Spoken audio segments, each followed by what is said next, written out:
जय Malhar news चॅनलच्या सर्व प्रेक्षकांना सपना चौधरीचा नमस्कार।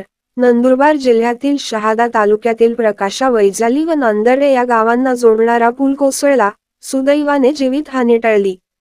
नंदुरबार जिल्ह्यातील शहादा तालुक्यातील वैजाली आणि नांदर्डे गावांना जोडणार वाकी नदीवरील छोटा पूल पुराच्या पाण्यात कोसळल्याची घटना समोर आली आहे।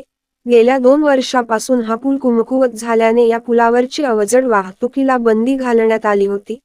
तशा आशयाचा फलक देखील सार्वजनिक बांधकाम विभागाने या ठिकाणी लावला होता। मात्र विभागाने या 2 वर्षांमध्ये दुरुस्तीच कोणतेही काम केले नाही। वैजाली आणि नांदर्डे गावादरम्यान गेल्या अनेक वर्षांपासून वाकी नदीवर छोटा खाणी पूल होता। हा पूल कमकुवत झाल्याने सार्वजनिक बांधकाम विभागाने यावरील अवजड वाहनांची वाहतूक देखील बंद केली होती।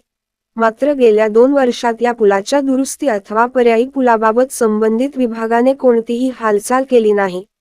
त्यामुळे जुलै 17 रोजी शहादा तालुक्यात पडलेल्या मुसळधार पावसामुळे नदी नाले प्रवाहित झाले होते। यामुळे वाकी नदीला पूर आला होता। यामुळे हा नांदर्डे वैजाली दरम्यानच पूल फाउंडेशनसह पुराच्या पाण्यात पूर्णतः वाहून गेला आहे। यामुळे नांदर्डे, करणखेडा या दोन्ही गावाचा आता संपर्क तुटला आहे। नांदर्डे व करणखेडा गावातील ग्रामस्थ तथा शिक्षणासाठी मुला-मुलींना सोनवत, वैजाली मार्गे शहाद्याला व प्रकाशाला यावं लागते आहे। विद्यार्थ्यांचे शैक्षणिक नुकसान होत आहे।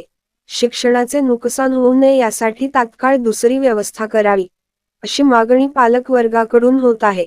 नांदर्डे व करणखेडा येथील ग्रामस्थांना बाजारहाट करण्यासाठी आता सोनवल वैजाली खेरी घेऊन प्रवास करावा लागेल, नाहक त्यांना जास्तीचा खर्च करावा लागेल, शिवाय वेळही वाया जाईल। संबंधित विभागाने वेळीच लक्ष दिलं असतं तर आता ही वेळ आली नसती, अशी टीका देखील आता नांदर्डे करणखेडा येथील ग्रामस्थ करीत आहे। शहादा प्रतिनिधीसह सपना चौधरी, जय मल्हार न्यूज, नंदुरबार।